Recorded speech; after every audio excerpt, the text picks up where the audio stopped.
나는 그저 미소를 지었다. 이 순간이 오기를 오래 기다려왔기 때문이다. 당신은 나를 부끄럽게 해요. 난 당신이 역겹다고요.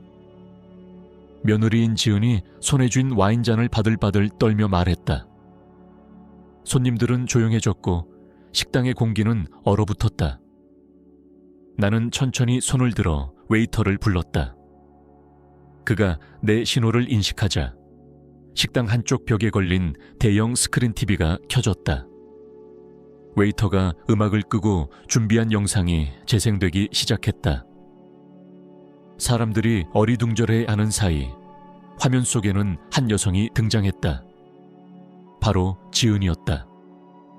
영상 속 그녀는 변호사 사무실에 앉아 있었다. 시간대는 6개월 전으로 표시되어 있었고 목소리는 선명하게 스피커를 통해 울려 퍼졌다. 완전히 모든 관계를 끊고 싶다고요? 변호사가 물었다. 네, 저는 그 아이와의 법적, 정서적 어떤 연결도 원치 않아요. 지은은 냉정하게 말했다. 제겐 그 아이가 존재하지 않아요. 순간 지은의 얼굴이 창백해졌다. 무릎이 풀리듯 주저앉으며 식탁에 몸을 기댔다. 손님들의 숨죽인 기침 소리마저 들리는 침묵 속에서 나는 아무 말 없이 그 광경을 바라보았다. 나는 정확히 4개월 2주 3일 전 사설 탐정에게서 이 영상을 받아 손에 쥐고 있었다. 그리고 오늘 밤 지은의 비밀은 고스란히 모두가 보는 앞에서 폭로되었다. 그날은 손자의 졸업 축하 저녁 식사 자리였다.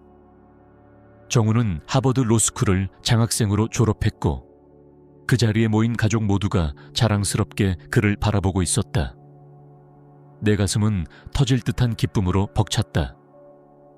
할머니, 교수님 눈물이 맺힌 거 보셨어요? 제 발표 끝났을 때요. 정우는 환하게 웃으며 내 손을 잡았다. 나는 손자의 손을 살짝 쥐었다.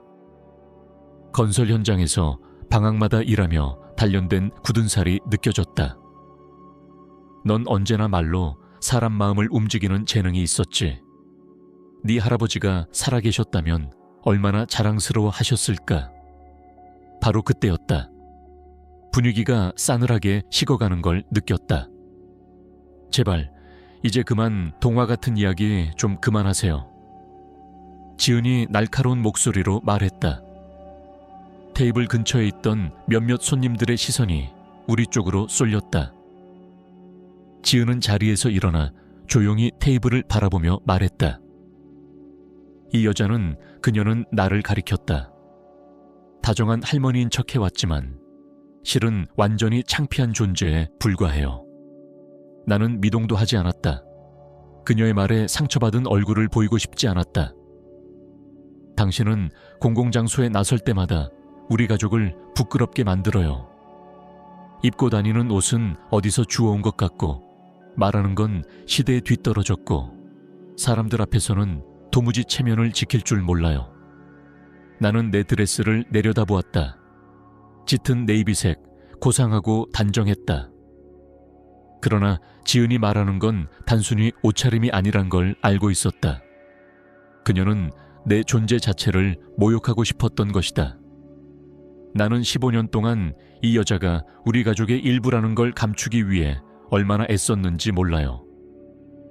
그녀는 나에게 다가와 거의 속삭이듯 말했지만 그 말은 칼날처럼 날카로웠다. 당신은 나에게 역겨워요, 선영 씨. 그런 당신이 가족이라는 사실만으로도 토할 것 같아요. 나는 그 순간 예상치 못한 평온함을 느꼈다. 화도 상처도 아닌 그저 고요한 결심이 내 안에 자리했다. 나는 작게 웃었다. 그녀는 그 미소에 당황했다. 그녀가 말을 멈춘 사이 나는 핸드백에서 휴대폰을 꺼내 들었다. 지은은 뭐 하는 거예요? 라며 물었다. 나는 아무 대답 없이 우리가 늘 오는 이 클럽의 직원인 민석에게 고개를 끄덕였다. 그는 배서 음악을 끄고 영상 재생 버튼을 눌렀다. 그리고 지은의 숨겨진 과거가 그 화면에 드러났다. 영상 속에서 변호사는 다시 묻는다. 딸이 미래에 연락을 시도한다면 어떻게 하시겠습니까? 그럴 일 없게 해주세요. 만약 연락해온다면 제가 죽었다고 전해주세요. 그 말을 듣는 순간 식당 전체가 숨을 멈춘 듯 고요해졌다. 정우는 얼굴이 새하얗게 질렸고 지은은 충격에 무릎이 풀려 그 자리에 주저앉았다. 말도 안 돼. 이건 조작이에요. 그녀가 중얼거렸다. 하지만 모두가 들었다. 그녀의 입으로, 그녀의 뜻으로 말한 것이었다. 다빗, 정우, 그리고 다른 친척들의 얼굴에는 믿기지 않는 경악이 떠올랐다. 하지만 나는 이미 알고 있었다. 이 순간이 올이란 걸. 그리고 이것은 시작에 불과했다. 정우는 자리에서 천천히 일어나 뒷걸음질 쳤다. 그럼 엄마, 그 아이가 정말 내 누나예요? 그의 목소리는 작고 떨렸지만 그 안에 담긴 상처는 분명했다. 지은은 그의 시선을 마주치지 못한 채 입술을 떨었다. 나는 화면의 마지막 장면이 끝나고 다시 클럽의 정기 행사 일정이 화면에 떠오르자 조용히 자리에서 일어났다. 다들 무언가를 말하고 싶어 하는 듯 보였지만 말을 잇지 못하고 침묵 속에 서 있었다. 나는 천천히 지은을 바라보았다. 그녀는 혼란과 공포, 그리고 붕괴의 한가운데에 서 있었다. 이건 다 조작된 거예요. 진실이 아니에요. 영상만으로는 다 설명할 수 없어요. 당신들이 보는 것만이 전부가 아니에요. 지은은 떨리는 목소리로 소리쳤지만 그것은 그 누구의 공감도 얻지 못한 절규였다. 나는 그 여자의 얼굴을 똑바로 바라보며 물었다. 그럼 설명해봐요, 지은. 메디슨은 누구예요? 그 한 문장이 지은을 완전히 무너뜨렸다. 그녀는 비틀거리듯 의자에 앉아 눈을 깜빡였고 식당 안은 숨조차 쉴 수 없을 만큼 조용해졌다. 그 아이는 내 딸이었어요. 오래전 일이에요. 아직 정우 아빠를 만나기 전이었고 상황이 너무 복잡했어요. 말로는 설명할 수 없을 정도로요. 그녀의 목소리는 점점 작아졌다. 몇 살이었어요? 그 아이를 버렸을 때. 정우의 목소리는 거의 속삭임에 가까웠지만 그 울림은 컸다. 15. 지은은 대답했다. 그 순간 내 아들인 민호의 얼굴이 경직되었다. 그의 눈빛은 내가 여태껏 본 적 없는 분노로 가득 차 있었다. 15살. 넌 15살 딸아이를 아무런 말도 없이 떠났다는 거야? 그는 이를 악물며 말했다. 지은은 고개를 흔들었다. 난 떠난 게 아니에요. 그 애는 할머니가 있었고 나는 감당할 수 없었어요. 나도 내 삶을 살 권리가 있었어요. 당시에 나는 너무 불안정했고 아이에게 제대로 된 엄마가 되어줄 수 없었어요. 나는 조용히 그러나 단호하게 말했다. 당신이 메디슨을 버렸을 때 28이었어요, 지은. 미성년도 아니고 아직 철들지 못한 나이도 아니었어요. 당신은 자신이 무엇을 하는지 똑똑히 알면서도 그 아이를 포기했어요. 그 순간 식당 안의 모든 숨소리가 멈췄다. 내가 지은을 조사하게 된 경위, 그녀가 법률사무소를 찾은 것을 목격한 이웃 도연의 말, 그리고 사설탐정 강영준 씨가 밝혀낸 모든 진실까지 나는 모두를 위해 천천히 설명했다. 그녀는 그저 편안한 새 삶을 위해 자신의 과거를 완전히 지우려 한 것이었다. 화면에선 또 다른 장면이 흘러나왔다. 변호사가 다시 묻는다. 메디슨이 훗날 연락하려 한다면 어떻게 하시겠습니까? 지은은 단호하게 대답했다. 그땐 제가 죽었다고 전해주세요. 이 한마디는 그 자리에 있던 모두를 할 말을 잃게 만들었다. 식당 안에서는 탄식과 낮은 충격의 웅성거림이 흘러나왔고 정우는 얼굴을 감싸쥔 채 고개를 떨구었다. 민호는 고요하게 일어나 말했다. 더는 못 듣겠어. 정우, 가자. 정우는 잠시 혼란스러운 눈빛으로 부모를 번갈아 쳐다보다가 아버지를 따라 일어섰다. 지은은 의자에서 일어나며 마지막 힘을 짜내듯 소리쳤다. 이걸로 당신이 이겼다고 생각하지 마. 선영 씨, 당신이 내 결혼을 망가뜨린 거야. 당신은 처음부터 나를 싫어했잖아. 나를 질투했잖아. 이건 당신의 복수일 뿐이야. 나는 천천히 지은을 바라보며 조용히 말했다. 내가 당신의 결혼을 망친 게 아니야. 나는 단지 네 남편이 누구와 결혼했는지 알게 했을 뿐이야. 그리고 우리는 떠났다. 내 아들과 손자와 함께 어쩌면 처음으로 진짜 가족이 되어 한 마음으로 걸어 나왔다. 다음 날부터 지은은 자신이 피해자라고 주장하기 시작했다. 그녀는 내 딸 수진에게 전화를 걸어 울먹이며 말했다. 어머니가 날 공격하고 있어. 나를 감시하고 내 결혼을 부셔버렸어. 단지 나를 싫어해서, 나를 질투해서 그렇게 한 거야. 수진은 충격을 받았고 곧바로 내게 전화를 걸어 물었다. 엄마, 정말 그런 거야? 왜 그런 행동을 했어? 그녀의 말투에는 두려움과 의심이 동시에 담겨 있었다. 나는 정원 벤치에 앉아 차가운 저녁 공기를 마시며 천천히 대답했다. 수진아, 네가 들은 것보다 훨씬 복잡한 진실이 있어. 지은은 네가 상상하는 것보다 훨씬 더 위험한 사람이야. 하지만 이미 지은의 이야기는 퍼져 있었고 가족들 중 몇몇은 내 행동을 의심하기 시작했다. 할머니가 뭔가 집착했던 것 같아. 지은 씨를 감시하다니 좀 지나친 거 아니야? 그 영상 맥락을 빼고 본 거 아닐까? 그녀는 내 주변 사람들에게 하나하나 전화를 걸며 자기 편을 만들고 있었다. 심지어 내 친구 경자 이모에게도 전화를 걸어 말했다. 전 정말 선영 어머님을 존경했어요. 그런데 저를 미워하셔서 결국 이렇게까지 하셨어요. 나는 그날 밤 혼자 식탁에 앉아 생각했다. 전쟁은 이런 식으로 시작된다. 사람들의 마음을 조작하고 진실을 교묘하게 왜곡하며 주변을 서서히 고립시키는 방식으로. 지은은 겉으로는 눈물로 동정을 샀지만 그 내면에서는 나를 무너뜨릴 계획을 하나씩 실행에 옮기고 있었다. 그리고 나는 알았다. 이 싸움은 단발성이 아니라 길고 지능적인 싸움이 될 것이라는 것을.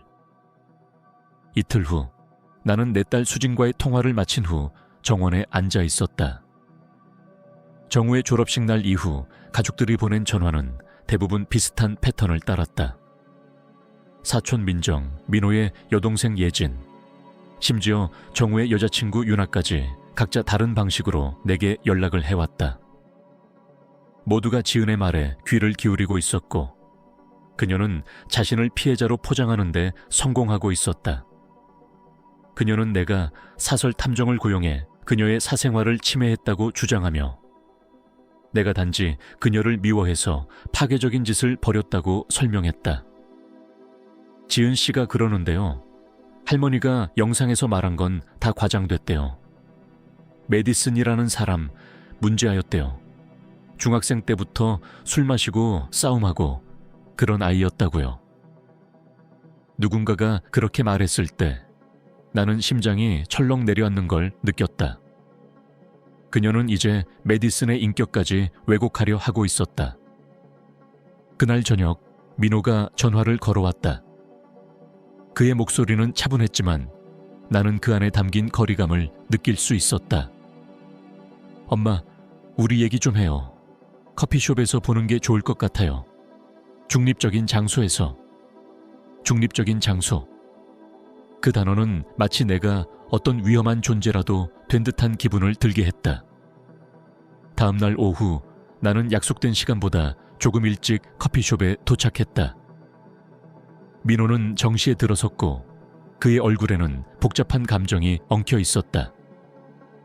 그는 커피 한 잔도 주문하지 않은 채 테이블에 앉아 조용히 입을 열었다. 엄마, 그날 저녁에 있었던 일 많이 생각해봤어요. 근데 그 방식은 옳지 않았어요.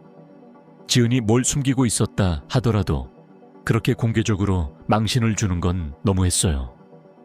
나는 그의 말에 조용히 귀를 기울였다. 그럼 어떤 방식이 옳았을까? 지은이가 그런 사람이라는 걸 어떻게 알려야 했을까? 그는 나를 똑바로 바라보며 말했다. 가족끼리 이야기했어야죠. 엄마가 나한테 먼저 말했어야죠. 우리가 같이 알아보고 방법을 찾았어야죠. 나는 한숨을 쉬며 고개를 저었다. 그랬다면 넌 믿었을까? 지은이의 눈물을 보고 네가 흔들리지 않았을까? 메디슨이 존재하지 않는다고 했을 때 넌 내 말보다 그녀의 말을 믿지 않았을까? 민호는 대답하지 못했다. 대신 그는 고개를 숙였다. 그리고 조용히 말했다. 엄마가 사설 탐정을 고용하고 내 아내를 뒤쫓은 그 행위 자체가 솔직히 말해서 날 당황스럽게 했어요. 엄마가 왜 그런 선택을 했는지 아무리 이해하려 해도 아직은 받아들이기 어려워요. 나는 그의 말에 고통스러웠지만 담담히 말했다. 민호야, 그 아이는 너의 아이가 아니라서 그래. 넌 아빠였던 적이 없어서 몰라. 내게 손자 정우는 얼마나 소중한 존재였는지, 지은이 그 아이마저 버릴 수도 있겠다는 두려움이 얼마나 컸는지. 난 메디슨을 보면서 생각했어.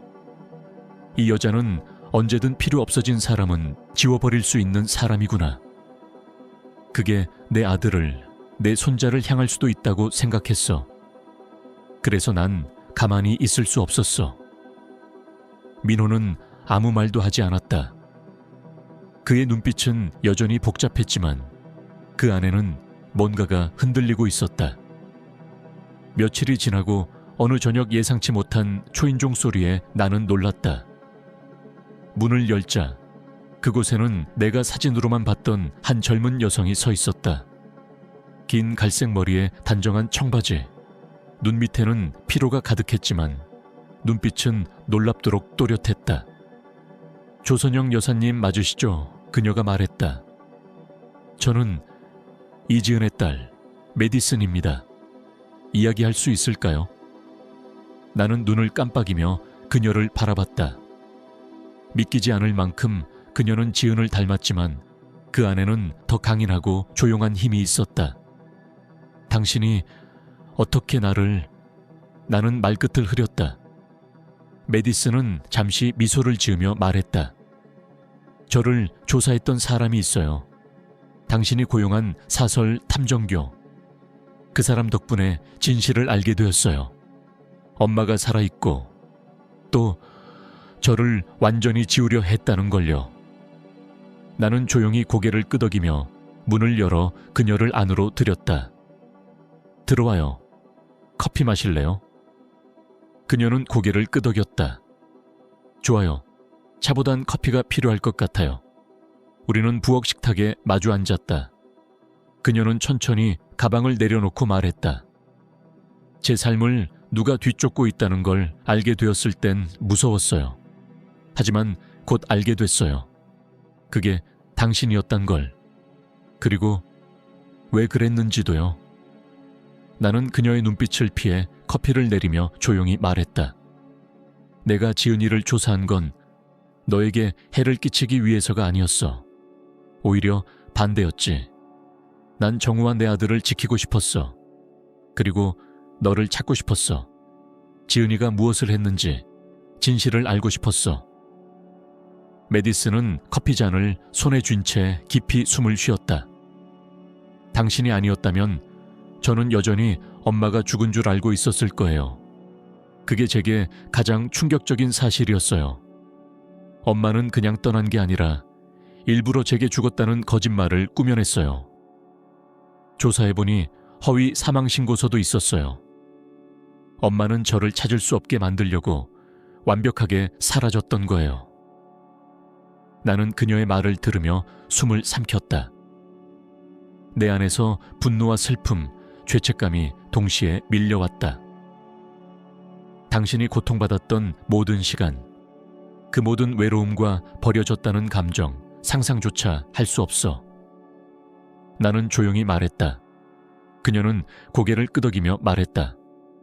그래도 살아남았어요. 그리고 지금은 당신에게 묻고 싶어요. 저에게 가족이 아직 남아있는지 그걸 알고 싶어요. 제 동생이, 제 아버지가, 그리고 할머니가 저를 받아줄 수 있을지.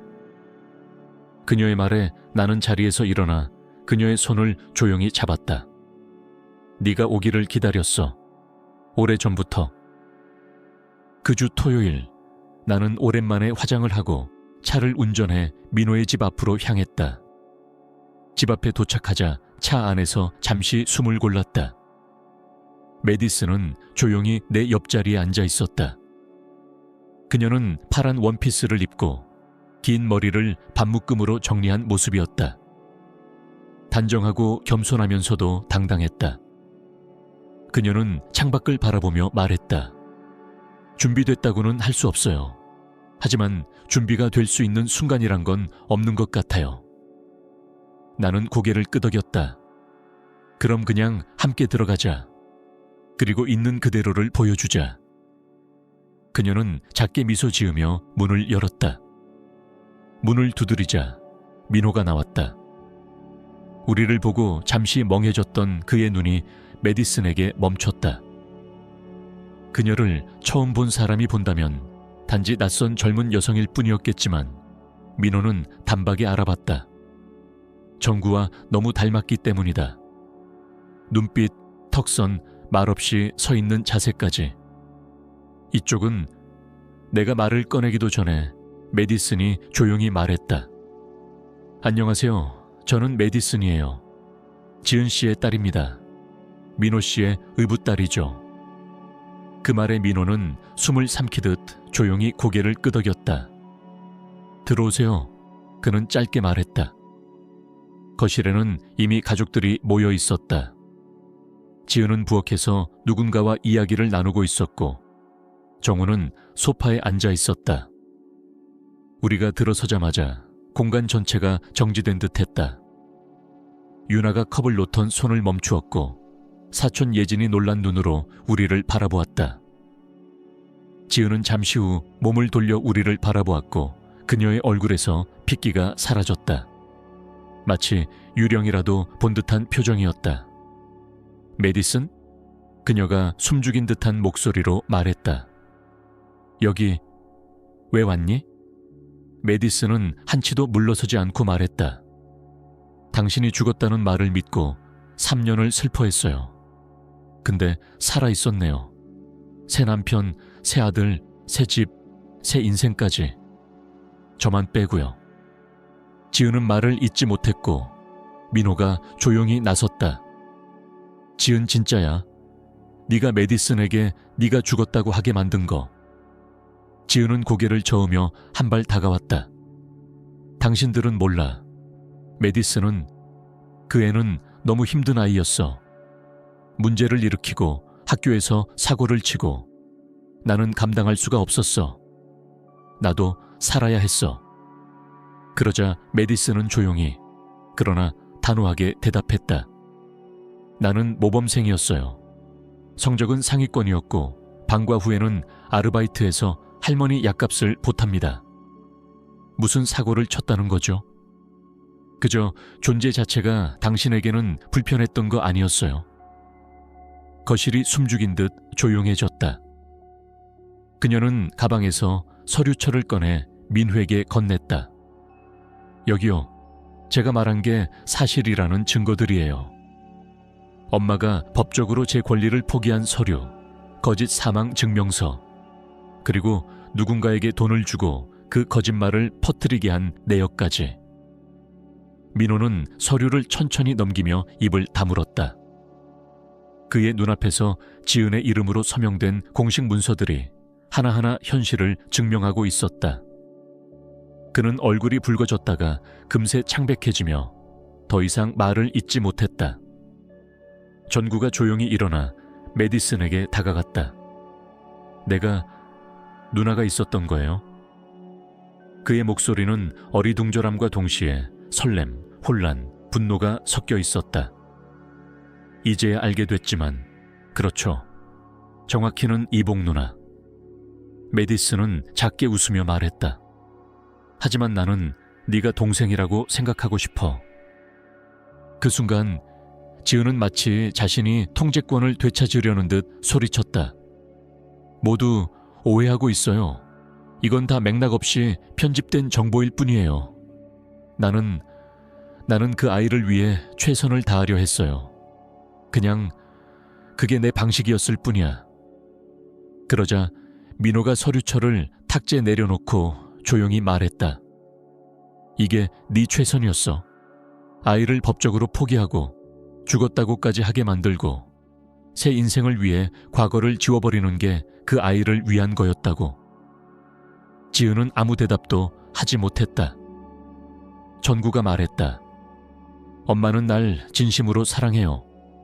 지은은 고개를 끄덕이며 말했다. 그럼 정우야, 넌 나의 모든 거였어. 정우는 고개를 젓고 조용히 말했다. 아니야, 엄마는 엄마 자신을 사랑한 거야. 엄마의 평판, 엄마의 새 삶, 엄마가 원하는 가족, 그걸 위해서 모든 걸 지운 거야. 그리고 그는 메디슨을 바라보며 말했다. 우린 늦게 만났지만 이제는 시작이야. 나는 조용히 그 광경을 지켜보며 가슴속 깊은 곳에서 무언가 풀려나가는 걸 느꼈다. 지은이 얼마나 완벽하게 그들의 신뢰를 조작해왔는지를 알고 있었기에 지금 이 순간이 얼마나 큰 전환점인지 알 수 있었다. 그녀는 이제 아무도 믿어주지 않는 존재가 되었고 메디슨은 사라진 자리가 아니라 우리 가족의 빈 자리를 채우는 존재로 들어서고 있었다. 내가 바라던 바로 그 순간이었다. 거짓된 연극은 막을 내렸고 진짜 가족이 서로를 마주하게 된 것이다. 지은이 문을 쾅 닫고 집을 나간 그 순간 집 안은 무거운 정적에 휩싸였다. 아무도 말을 하지 않았다. 우리는 다 같이 무언의 공기를 들이마셨고 곧 메디슨이 먼저 정적을 깨며 조용히 입을 열었다. 그녀는 거실 중앙에 서서 모든 사람을 둘러보며 말했다. 저는 이 집을 무너뜨리기 위해 온 게 아닙니다. 가족을 원한 적도 없었어요. 전 그저 진실을 말하고 싶었고 제가 살아있다는 걸, 존재한다는 걸 알리고 싶었어요. 제게 가족이 없다는 사실을 감당하며 살아온 지난 8년은 너무도 외로웠습니다. 그런데 오늘 여기 서서 제 동생을 보고 아버지를 보고 또 선영 할머니를 보며 알게 됐어요. 전 혼자가 아니었다는 걸요. 그녀의 말에 방 안에 있던 가족들의 표정이 서서히 바뀌기 시작했다. 처음엔 당황과 경계, 불편함이 있었다면 이제는 안타까움과 죄책감, 그리고 다가가고자 하는 조심스러운 마음들이 섞여 있었다. 이모 예진이 조용히 말했다. 메디슨아, 내 얘기를 직접 듣고 나니 우리가 얼마나 한쪽 이야기만 듣고 판단했는지 알게 됐어. 미안해. 그리고 고마워. 이렇게 와줘서. 그녀의 말에 메디슨은 고개를 끄덕이며 작게 웃었고 그 미소는 그 어떤 방어보다 단단한 감동을 전했다. 민호는 딸의 손을 잡으며 말했다. 우리가 널 더 이상 외롭게 두지 않을게. 늦었지만 함께 시작하자. 그날 이후 모든 것이 빠르게 변하기 시작했다. 지은은 재산 분할도 요구하지 못한 채 이혼을 받아들였고 변호사의 조언에 따라 집을 나갔다.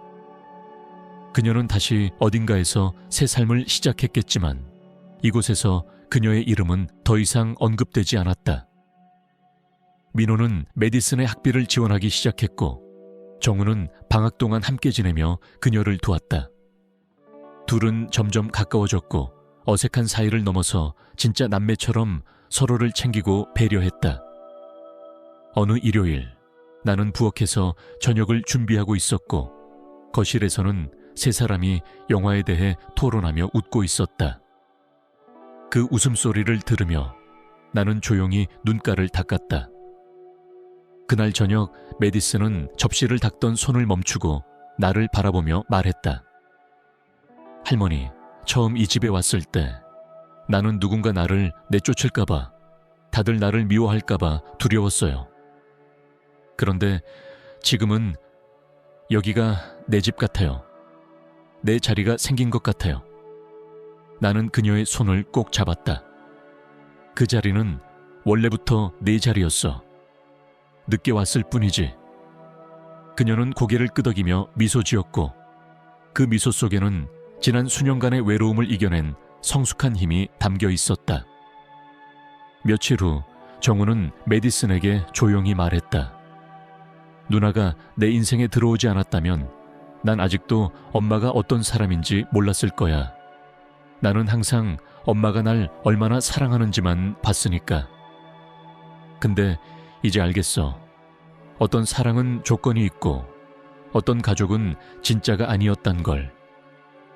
메디슨은 그의 말을 가만히 들으며 대답했다. 그건 네 잘못이 아니야. 사랑을 받는 건 죄가 아니야. 넌 그만큼 받을 가치가 있었던 거야. 그 사람이 날 버린 건 그 사람의 선택이고 책임이지. 네가 사랑받았던 이유가 아니야. 정우는 조용히 그녀를 바라보다가 고개를 끄덕였다. 그 눈빛 속에는 무거운 혼란에서 벗어나 진실을 받아들이기 시작한 평온함이 담겨 있었다. 시간이 흐르며 메디슨은 지역대학으로 전학했고 민호는 정기적으로 딸의 수업료와 생활비를 지원했다. 그녀는 여전히 야간부한 아르바이트를 했지만 이젠 누군가가 자신을 걱정해주고 기다려주는 사람이 있다는 사실만으로도 삶은 전과 달라졌다. 그녀의 삶은 여전히 쉽지 않았지만 더 이상 혼자가 아니었다. 내가 메디슨을 처음 조사하기 시작했던 그날, 나는 단지 위험한 며느리의 진실을 알고 싶었을 뿐이었다. 그러나 시간이 지나며 알게 되었다. 그건 단순한 폭로가 아니었다. 우리 가족이 잃어버렸던 혹은 알지 못했던 연결을 되찾는 일이었고 사라졌던 진심을 다시 끌어올리는 일이었다. 어느 따뜻한 봄날, 우리 모두가 다시 내 집에 모였다. 마당에서는 민호가 고기를 굽고 있었고 정우와 메디슨은 음악을 고르며 서로 웃고 있었다. 나는 부엌 창밖으로 그 모습을 바라보며 마음 깊이 생각했다. 이 모든 진실을 밝히기 위해 나는 상처도 입었고 의심도 받았지만 지금 이 순간을 위해서라면 다시 그 모든 걸 겪을 수 있을 것이다.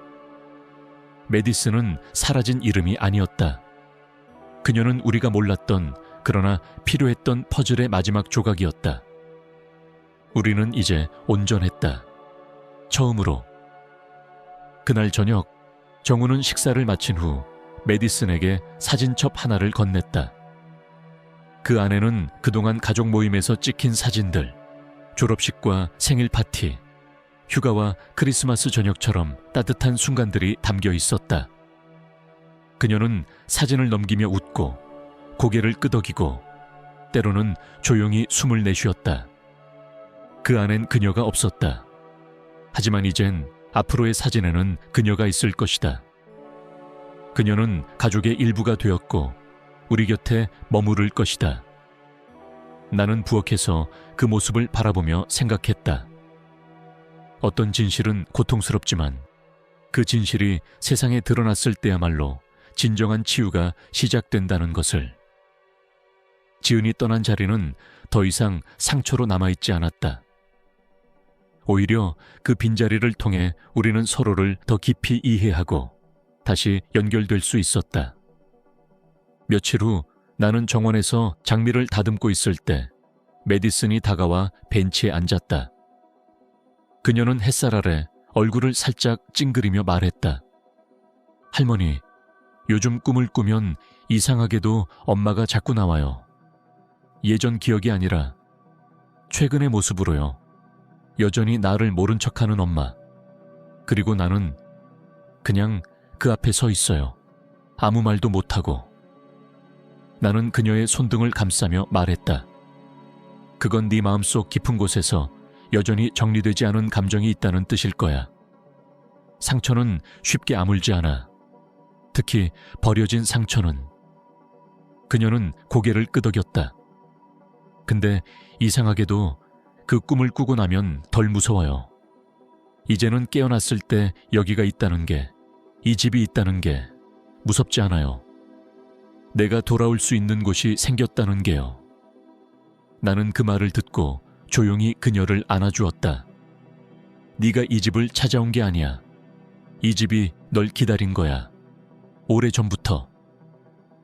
정우는 메디슨과 함께 도서관에서 공부하며 변호사 시험을 준비했고 둘은 서로를 존중하고 격려하는 진짜 형제처럼 지냈다. 민호는 딸을 위해 저녁마다 짧은 전화를 걸어 안부를 물었고 설거지 도중 갑자기 울컥할 때면 나에게 전화를 걸어 조용히 말했다. 엄마, 내가 이 아이의 인생에서 어디까지 책임질 수 있을까? 이제야 아빠가 된 기분이야. 나는 그럴 때마다 단 한 가지를 말했다. 지금처럼 계속 곁에 있어줘. 그것이면 돼. 그리고 그는 그렇게 했다. 침묵 속에서 행동으로 그 딸을 품었다. 어느 날 메디슨이 학교 과제로 자서전을 쓰고 있다고 말했다. 그녀는 내게 물었다. 할머니, 당신이 내 이야기 중 어디에 있어야 할지 모르겠어요. 시작일까요? 전환점일까요? 아니면 결말일까요? 나는 잠시 생각하다가 말했다. 나는 너의 결말이 아니라 시작이었으면 좋겠구나. 내 인생은 이제 다시 쓰여지고 있는 중이니까. 이젠 너의 문장이야. 그녀는 조용히 미소 지었다. 그럼 나는 당신을 내 서문에 쓸게요. 이야기의 시작을 가능하게 해준 사람으로. 그 말을 들은 나는 울지 않기 위해 고개를 들어 하늘을 바라봤다. 봄 하늘은 고요했고 구름은 느리게 흐르고 있었다. 그날 저녁 정구가 촬영한 동영상이 가족단체 채팅방에 올라왔다. 메디슨이 부엌에서 정구와 농담을 주고받고 민호가 고기를 태워놓고 당황하며 웃는 장면, 내가 손자들에게 잔소리를 하며 웃는 모습. 짧은 영상 속에는 우리가 있었다. 진짜 가족이, 서로를 믿고 아끼고 함께 살아가는 사람들. 나는 영상 끝에 덧붙여진 자막을 보며 다시 한번 마음이 뭉클해졌다. 누군가의 진실을 침묵 속에 묻는 대신 세상 밖으로 꺼내는 선택을 한 사람. 그녀의 이름은 조선영, 나의 할머니, 그리고 내가 다시 시작할 수 있도록 해준 사람. 나는 그 글을 반복해서 읽었다. 몇 번이고, 그리고 마음속으로 이렇게 중얼거렸다. 그래, 이건 단지 한 여자의 복수가 아니었어. 한 아이가 다시 삶을 찾는 여정이었고 우리가 진짜 가족이 되어가는 과정이었지. 지금 이 이야기를 듣고 있는 당신에게 묻고 싶다. 만약 당신이 나였다면 어떻게 했을까? 당신은 침묵했을까? 아니면 진실을 선택했을까? 혹시 당신도 이런 상처를 겪은 적이 있을까? 댓글로 당신이 어느 도시에서 이 이야기를 듣고 있는지 알려줘요. 이 이야기가 얼마나 멀리 퍼졌는지 나는 알고 싶어요. 그리고 마지막으로 지금 이 영상이 끝나면 나오는 2개의 추천 영상도 꼭 봐주세요. 당신을 놀라게 할 우리 채널의 대표적인 또 다른 이야기들입니다. 끝까지 함께해줘서 고맙습니다.